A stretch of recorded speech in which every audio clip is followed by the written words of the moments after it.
Governor McDonnell proposed closing 5 state parks this session to Yes. save about $1 million. Yeah. But he has about $9 million to reopen rest areas, which are essentially bathrooms for out-of-state truckers Right. that provide services that are duplicated by any number of businesses at almost every exit in the Commonwealth.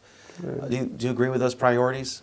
Well, let me say that first of all, Andy Guest State Park and Sky Meadow State Park, which are in my district and heavily visited by people, were on that list as well, on an earlier list. No, I did not agree with the notion that that we should be closing facilities, especially facilities that generate money. Our state park system, we probably invest less money per park of any state probably on the entire East Coast. In exchange for that, we have a tremendous amount of visitation and tourism that flows from it. And so, I think that's an area that we need to really think long and hard about. But I'm not going to agree with everything that Governor McDonnell proposes, and clearly that's not one of the things that I agreed with. Having said that, this is the most difficult revenue picture that we have seen in many, many years.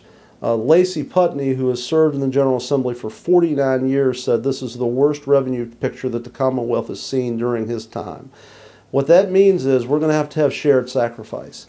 That means a whole lot of things that we used to do we're probably not going to be able to afford to do for a while until the economy comes back. I think the key thing is, one, we cannot raise taxes on our citizens right now. People are struggling trying to pay their bills. Small businesses are making decisions on a monthly basis. Do I keep an employee on or get rid of him? We can't add additional taxes, and we've got to incentivize new job creation.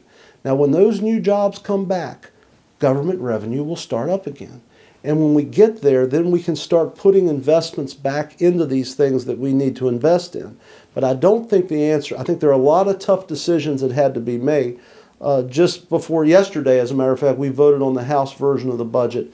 There were a lot of things in there that I didn't agree with, a lot of things that I did. But in the final analysis, I think that we will come together, adopt a budget. There are going to be cuts that people don't like, and I don't like them either. But the reality is the other choice would be to raise taxes on people right now, and they can't afford to pay it. I guess I don't understand how he's got $9 million to open up these interstate bathrooms, but he doesn't have $1 million. But then he wants to cut 5 state parks to save $1 million. Well, I think his point, in some fairness to him, is the transportation money is in a dedicated source, the Transportation Trust Fund. So I think, probably if he were here, he would say to you that in the Transportation Trust Fund, I decided to make that investment. Park money is out of the general fund, and it's a different fund. Now, having said that, I don't agree with the priority. From my standpoint, we should not be closing anything that's a money generator. I mean, our park system creates jobs. It creates tourism. For our area, I mean, half the jobs that we have in this region are people who stop by and buy things on their way to the Skyline Drive or out to fish or canoe at Andy Guest State Park. And so, I mean, I think his priorities were wrong. And I was encouraged because in the House budget, we did leave open Andy Guest State Park and all the state parks across Virginia. The Senate budget doesn't have that in it either. Now, Governor McDonnell will have one more bite at the budget. He has the right to make amendments. And I do intend to talk to him personally about, our 2 parks in the park system, because I don't think that's an area that we want to cut right now. But there are a lot of tough choices that are having to be made. When you're talking about mental MR waivers for children and adults who we're trying to take care of in their homes, rather than have them put in state institutions. K through 12 public education, where we're trying to educate our children. All of these areas are having to take cuts in this budget. And so as a result of that, there's no way that you can adopt the budget that we're going to adopt this year and not have some areas that are going to take cuts.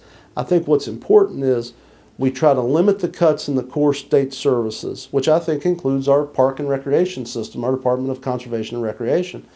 And then to the extent we possibly can in those areas outside of those core responsibilities, When the economy comes back and revenue starts back, then we start trying to backfill there as well. But this is the toughest budget that I've seen since I've been there.